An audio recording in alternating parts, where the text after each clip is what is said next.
Seguramente conoces a alguien que fue acosado por alguien que pretendía cobrar alguna suma de dinero. Y decimos por alguien porque generalmente no sabemos de dónde nos llama, quién nos llama, se autotitulan abogados de algún estudio jurídico, nos cuesta que nos digan de dónde proviene la deuda. Si no te pasó a vos, le pasó a alguien. Así que este programa es para vos. Hoy vamos a hablar de este tema. Cuando la pretensión de cobro de una deuda se vuelve hostigamiento hacia el consumidor.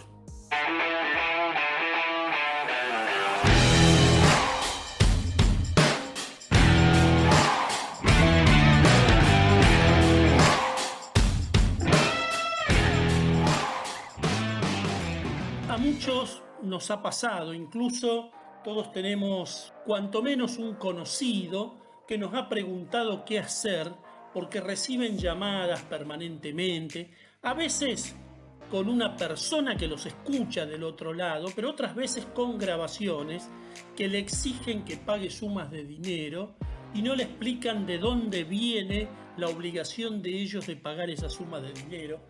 También casi con amenazas, diciéndole que llegan en unos días a su domicilio, que van a retirar los muebles, que les van a secuestrar los muebles, que tiene un embargo ya encima, pero con una característica común.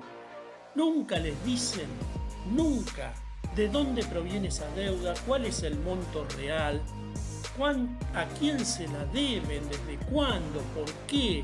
No le dan ninguna explicación y se tornan, como dijimos antes, en acosadores, en hostigadores. Pues bien, la Secretaría de Comercio Interior intenta ponerle un límite y ha puesto reglas, nuevas reglas para estas empresas que se autollaman gestores de cobranza. En ese sentido, las normas nuevas son muy claras. Por eso es importante que todos prestemos atención. ¿Qué dispuso la Secretaría de Comercio Interior? Los gestores de cobranza deberán informar el nombre o la razón social, si es una empresa, del presunto acreedor, el nombre o la razón social del gestor de cobro, de quién te está queriendo cobrar, los datos completos del deudor. Esto es para evitar que usan esas bases de datos donde por ahí es un homónimo tuyo el que debe y encontraron tu número y te acosan a vos. El monto discriminado de la deuda, cuál es el capital, cuáles son los intereses, cuáles son los gastos, la causa de la deuda, de dónde viene, cuál es la razón de que tengas esa deuda, la fecha en que contrajiste la deuda, la fecha de mora y la fecha de prescripción. Como mínimo tienen que informarte estos datos. ¿Qué pasa si vos no sos deudor? O la deuda es inexistente o prescribió. En ese caso, tienen 24 horas a tu pedido para extenderte un libre deuda. Esto ya de por sí es un límite importante a estas empresas de cobro extrajudicial. Pero además estableció claramente cuáles son prácticas abusivas. Y entre otras pone una muy importante, que es cuando estas empresas llevan al deudor a situaciones vejatorias, denigrantes, cuando son intimidantes. Por ejemplo, abordarte en la vía pública, en los establecimientos comerciales, difusión a través de medios de comunicación, incluye las redes sociales, de que sos deudor, y fundamentalmente establece como una práctica abusiva esto de mandar comunicaciones a terceros, o sea, a tus vecinos, a los familiares, comunicarse con el empleador diciendo que sos deudor o presunto deudor. Esto, de ahora en más, es claramente una práctica abusiva y estas empresas de cobranza deberán abstenerse de realizarlas.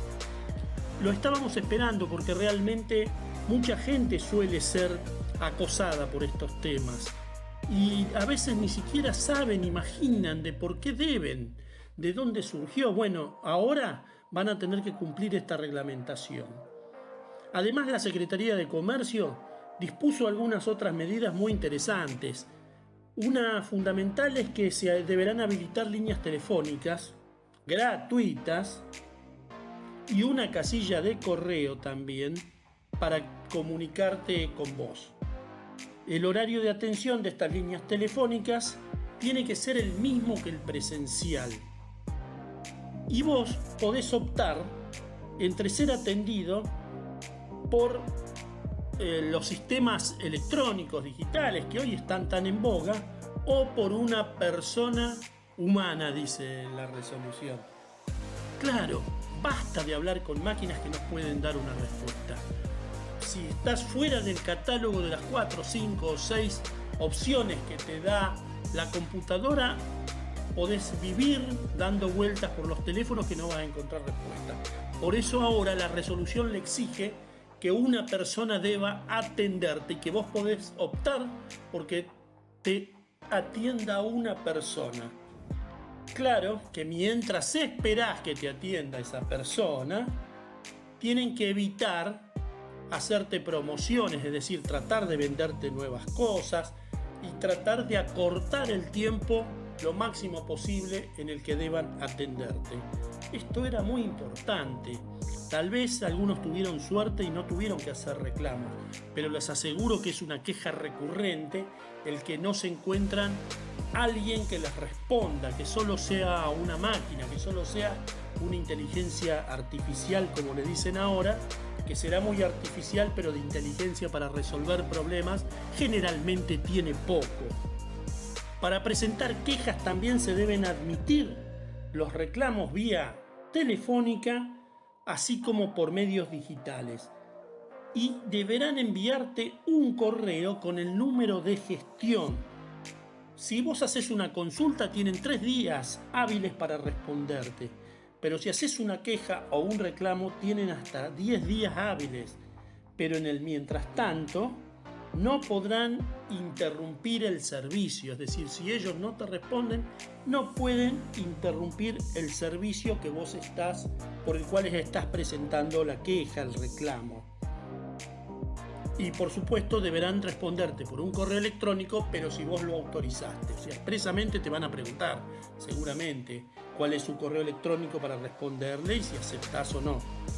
Esta resolución es muy importante y creemos que va a tener un impacto en toda la comunidad si se hace cumplir, por supuesto, ¿no? Un dato más importante es que se considera una práctica abusiva también llamarte por teléfono los días feriados, los días inhábiles, los días no laborables, llamarte al lugar de trabajo, al lugar de estudios, llamarte al club, al culto, cuando estás practicando deportes, al hogar de un familiar, llamar a un vecino buscándote a vos o a un tercero.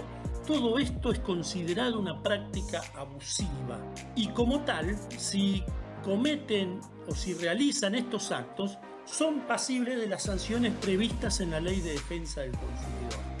Así que esperemos que empiecen a cumplir con esto, porque si no habrá que empezar a pedir las sanciones correspondientes.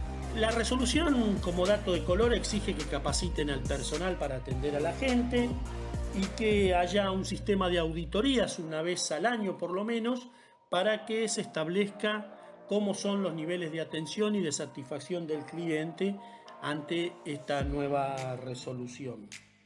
¿Cuándo empieza a regir? Las empresas tienen 6 meses para adecuarse a partir del 12 de octubre y están exentas, por supuesto, de cumplir esta norma. Como siempre ya es habitual, las microempresas, las pequeñas y medianas empresas, es decir, esto apunta a la gran empresa prestadora de servicios fundamentalmente. Estamos muy conformes con esta resolución, era hora que llegara. Son las nuevas medidas que se están tomando en procura de defender los intereses de los consumidores. Por supuesto que a veces pasan desapercibidas estas normas, a menos que seas uno de las víctimas de estas empresas que pretenden cobrar o de estas empresas que realizan prácticas abusivas y uno ni siquiera sabe si es deudor y uno ni siquiera sabe lo que le están reclamando. Por eso esperemos que logre la Secretaría de Comercio llevarla adelante y, en su caso, imponerle sanciones a las empresas. Como siempre te decimos, conocer tus derechos te hace más seguro ante la vida. Ejercerlos te hace libre y luchar por ampliarlos te hace digno. Sigamos conociendo, ejerciendo y luchando por ampliar nuestros derechos. Quédate con nosotros en Walter Gómez TV Abogado, el canal del asesoramiento jurídico en YouTube.